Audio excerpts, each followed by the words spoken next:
எப்படி இருக்கீங்க எல்லாரும்? நவராத்திரி எல்லாம் எப்படி போயிட்டு இருக்கு உங்களுக்கு?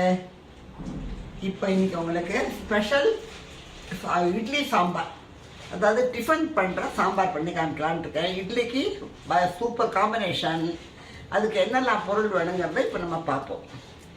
கடுகு தாளிச்சு கொட்டுறதுக்கு ரிஃபைண்ட் ஆயில், கடுகு, வெந்தயம், அப்புறம் பெருங்காயம், அப்புறம் பச்சை மிளகாய், வெங்காயம், தக்காளி, அப்புறம் உப்பு, தனியா பொடி, அப்புறம் சாம்பார் பொடி, அப்புறம் பயத்தம்பருப்பு, தக்காளி.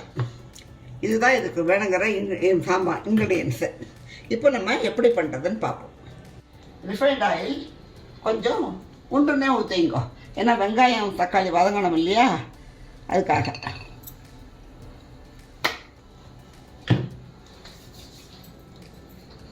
எண்ணெய் காயட்டும். காஞ்ச உடனே நம்ம கடுகு,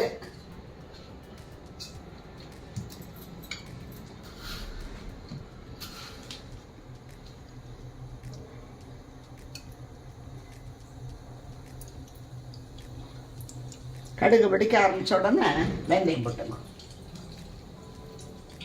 ரெண்டு சேர்ந்து ஒரே சமயத்தில் சைமல்டைன்ஸ் ஆகிடும்.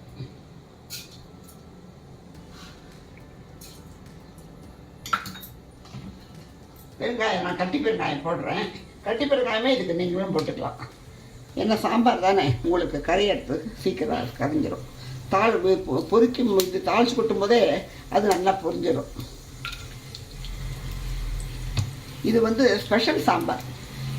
நம்ம சமையலுக்கு பண்ணுற சாம்பார் வேறு, இது டிஃபன் சாம்பார். இட்லிக்கு நல்ல காம்பினேஷன், தோசைக்கு சூப்பராக இருக்கும்.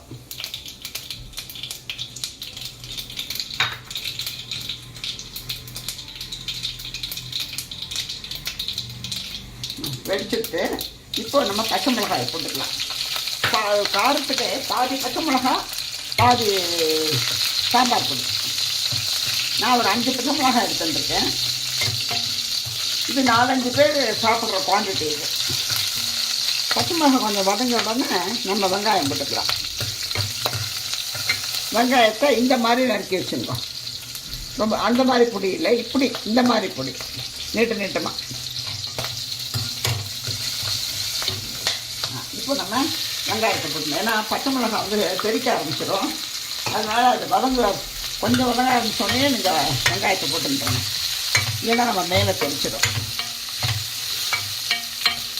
கொஞ்சம் ரொம்ப ப்ரௌன் ஆக வேண்டாம், லைட்டாக கோல்டன் ப்ரௌன் ஆனால் போதும். நீட்டமாக இருக்குங்க, வித்தியாசமாக இருக்கும். இந்த ஸ்டேஜில் நான் ஒரு மீடியம் சைஸ் தக்காளி, ஒரு 3 தக்காளி நறுக்கி வச்சுருக்கேன். அதை போட்டுருங்க. 2 சேர்ந்து வதங்கட்டும். இது வதங்கும் போதே நம்ம என்ன பண்ணுவோம், பயத்தம்பருப்பை நம்ம மஞ்சப்பொடி போட்டு வேக வச்சுட்டுருக்கோம். அதனால மஞ்சப்பொடி போடணும் அவசியம் இல்லை. இப்போ உப்பு மாத்திரம் போட்டுப்போம். நம்ம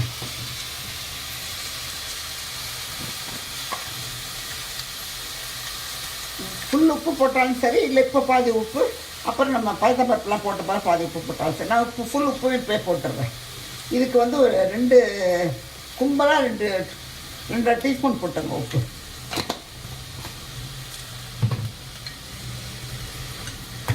தக்காளி நல்லா வதங்கணும், ஸ்மாஷ் ஆகிற மாதிரி வதங்கணும். அப்போ தான் சேர்ந்து பிளெண்ட் ஆகி வரும் நமக்கு சாம்பாரில். தக்காளி எடுத்துட்டேன்னாக்கா இந்த வதங்கும் போது நல்லா ஸ்மாஷ் ஆகிடும். எனக்கு வெங்காயமும் வதங்கிடுத்து, தக்காளியும் வதங்கிடுத்து, உப்பு மாத்திரம் நம்ம போட்டுருக்கோம். இப்போ இந்த பயத்தம்பருப்பு நல்லா வேக வச்சுருங்கோ. வேக வச்சு நல்லா மசிச்சு வச்சுருக்கோம். அப்போ தான் சாம்பாரில் சேர்ந்து வரும், இல்லைன்னா தண்ணி தனியாக சக்கை தனியாக போகும். இப்போ டிஃபன் சாம்பாருக்கும் நார்மல் சாம்பாருக்கும் டிஃப்ரென்ஸ் பருப்பு தானா?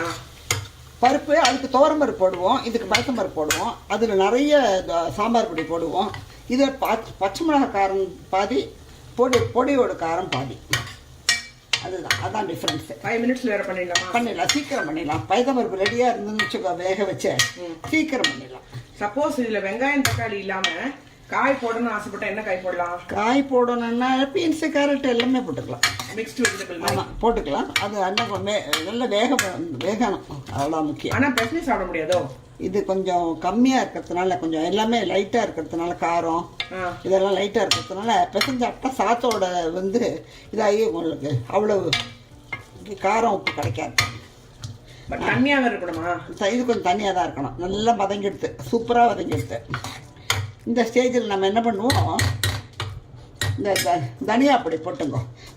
தனியா பொடி அந்த இதில் வந்து உங்களுக்கு கொஞ்சம் தான் போடுவோம், கொஞ்சம் லைட்டாக இறக்கிறதுக்கான.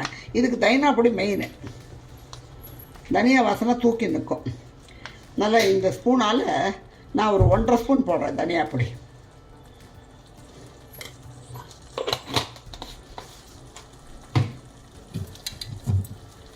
பச்சை மிளகாய் போட்டதுனால 1 ஸ்பூன் போடும் காரப்பொடி, சாம்பார் பொடி. ஏன்னா பச்சை மிளகாய் நல்லா வதங்கி ஸ்மாஷ் ஆகிடுது, அதனால் காரம் கொஞ்சம் நிறைய இதுவாக இருக்கும். அதனால் சாம்பார் பொடியை கம்மி பண்ணுங்க. இதுக்கு புளி கிடையாதா? புளி கிடையாது. வேணுங்கிற புளிப்புக்கு தக்காளி தான். அதுதான் நல்லா பழுத்த தக்காளி, ஸ்மாஷ் ஆகிற மாதிரி தக்காளி. இப்போது இது வதங்கிறது. இப்போ நம்ம பழுத்த பருப்பை நல்லா ஸ்மாஷ் பண்ணி இது விட்டுடும்.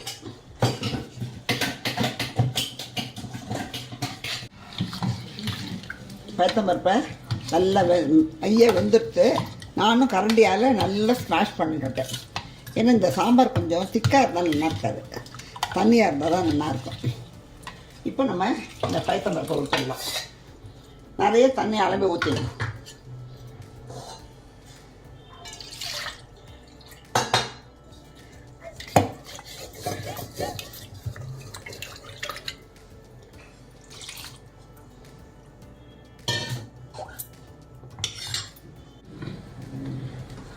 இப்போது நான் கொத்தமல்லி கருவேப்பிலை எல்லாம் போட்டுட்டேன். பாருங்க, இந்த இந்த இந்த இந்த மாதிரி லிக்யூடாக இருக்கலாம். இல்லை இன்னும் உங்களுக்கு தண்ணி வேணால் இன்னொரு 1/2 டம்ளர் தண்ணி ஆட் பண்ணிங்க. ஏன்னா பழுத்த பருப்பு ஆற கெட்டிமாக போயிடும். இட்லி சாம்பார் ரெடி. பண்ணுங்கோ, சாப்பிடுங்கோ, எனக்கு ஃபீட்பேக் கொடுங்கோ. நெக்ஸ்ட் ரெசிபியோட உங்களை நான் மீட் பண்ணுறேன். பாய். சூப்பரான idli with tiffin sambar ready. பண்ணுங்கோ, சாப்பிடுங்கோ, ஹாப்பியாக இருங்கோ, எனக்கு ஃபீட்பேக் கொடுங்கோ. நெக்ஸ்ட் ரெசிபியோட உங்களை நான் மீட் பண்ணுறேன். பாய்.